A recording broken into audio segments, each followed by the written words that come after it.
Bes, bakit ka absent kahapon?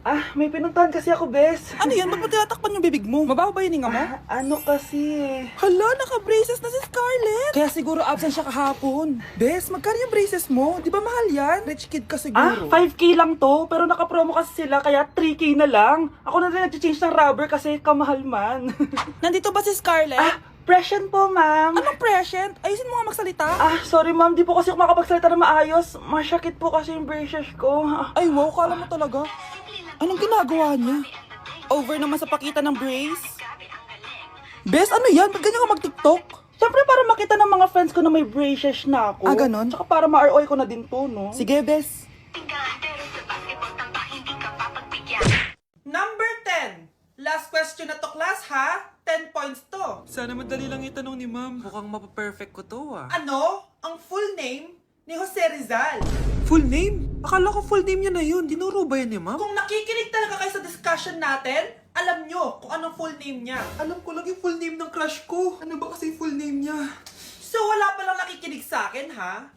Sige, perfect sa exam ang makakasagot sa akin. Ma'am, alam ko po. Okay, Cheska, ang full name ni Jose Rizal ay Jose Protasio Rizal Mercado y Alonso Rialonda. Very good! Perfect ka na, ha? Yes, thank you, ma'am. Ma'am, bakit pa ba namin kailangan pag-aralan yung full name ni Rizal? Itatanong ba yun sa amin kapag mag-a-apply na kaming trabaho? Oo nga, ma'am. Parang di naman kailangan pag-aralan yan. Perfect na sana ako, eh. Pinag-aaralan natin siya kasi marami siyang nagawa at naiambag sa bayan natin. Kayong dalawa, ano naiambag nyo? Di ba puro lang kayo reklamo at panigat sa bahay? Sabi ko nga po, ma'am. Be, picturean mo nga ako. Sisend ko lang dun sa crush ko. Sige, be. Mag-posing ka na dyan. Yan, sige pa. Maganda ba, be? Tingin nga, be. Tangina mo, be? Niloloko mo ba ako? Todo post ako dito tapos naka-front cam pa lang hinayupak ka? Ang pangit mo kasi, be. Ang klase mo kaya yan. Hampis ko kaya to sa'yo. Walang magkakopyahan, ha? Be, nasagot ka ba sa number 6? Ay, letter B. Letter B. Thank you. Be, anong sagot sa 10? Be, be, Pass your papers in 5, be. 4. Ano yun? Be, dali na. Anong sagot sa 10? Sa number 10? Mama mo. Sumingita ka? Binigyan kita ng sagot tapos ibabalik mo sa akin? Akin na yan. Ito, bigay mo sa mama mo. Ay, sorry na. A few moments later. Be, di ba crush mo yun? Be, huwag kang maingay. Baka marinig niya. Psst, hoy! Crush ka daw na ito, oh. Kung ina mo, Be. Crush mo ako? Hello? Tingnan mo nga itsura mo. Pangit mo. Aray! Halika dito, be. Kulang pa yan. Be, kumalma ka. Hi, Bes! I'm back! Oh, bes. Pupunta ka ng ibang bansa. Hindi, dito na ako titira sa inyo. Hi, tita! Anong ulam? Samantha, halika na dito, be. Niluto ko paborito mo. Yan yung gusto ko sa'yo, tita eh. O, Scarlett, lagay mo na nga to sa kwarto ko. Kwarto mo. Ang kwarto ko ay ang kwarto mo. Wawa. Ano kaya pwede kainin dito? Ano ba yan? Bakit walang laman? Grocery naman kayo, bes. Sorry po, nakakahiya naman sa'yo. Mahiya ka talaga. O, ito na lang lutuin mo. Walang ya talaga tong babaeng to. Lagyan ko kaya to ng lason.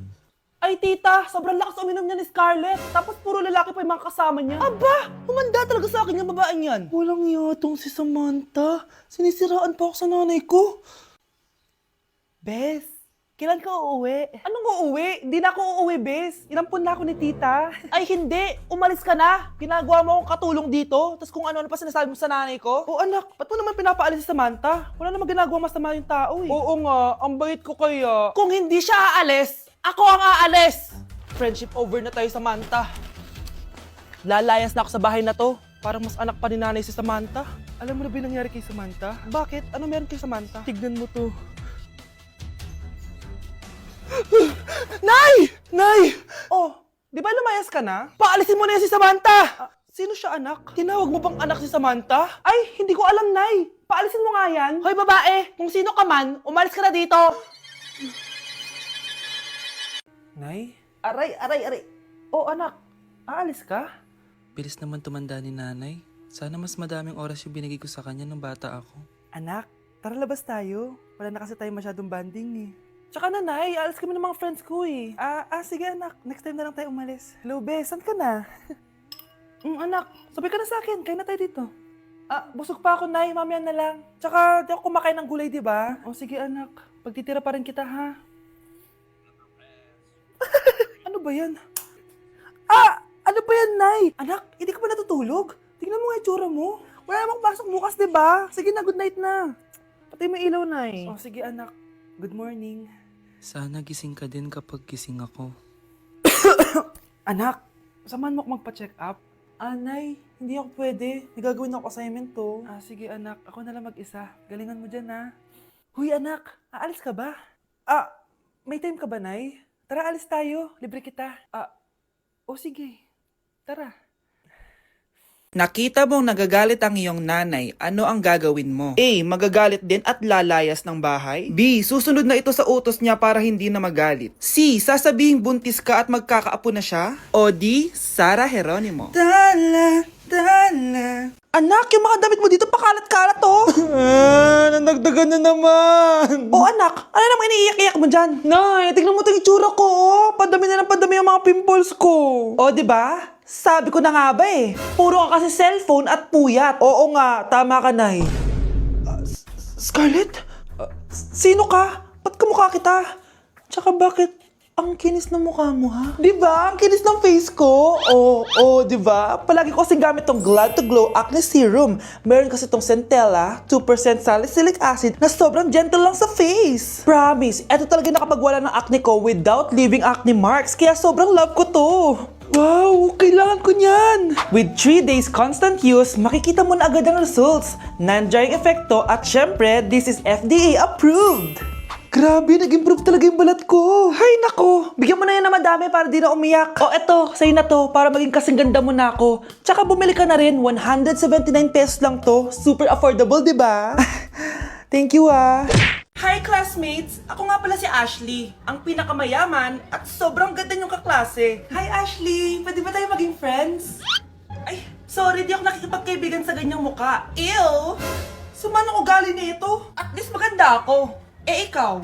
Pangit ba talaga ako? Uy, Scarlett, sabay na tayo kumain ng lunch. Sure, saan? Ako na lang sabay mo kumain, wag na si Scarlett. Ako na bahala sa lunch mo for the whole year. Walang iya ka, Ashley. Aagawin mo pa sa akin yung crush ko? Sige na, gusto mo bilan pa kita ng car? Car? Sige, sabay na tayo kumain, Ashley. Sorry, Scarlett. Sorry, ako pinili niya. Eat well sa'yo, ah.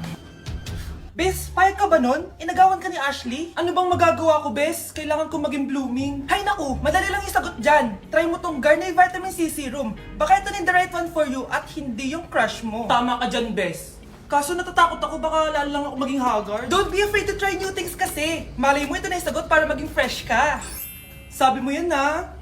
OMG, ang fresh na ni Scarlett. Ano kayang ginawa niya? Paano siya naging fresh? Hindi pwede to. Ano ka ngayon, Ashley? Mas fresh na si Scarlett kesa sa'yo.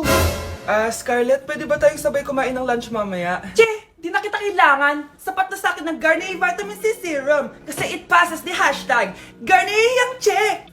Humanda ka na, Ashley. This is the beginning of my revenge.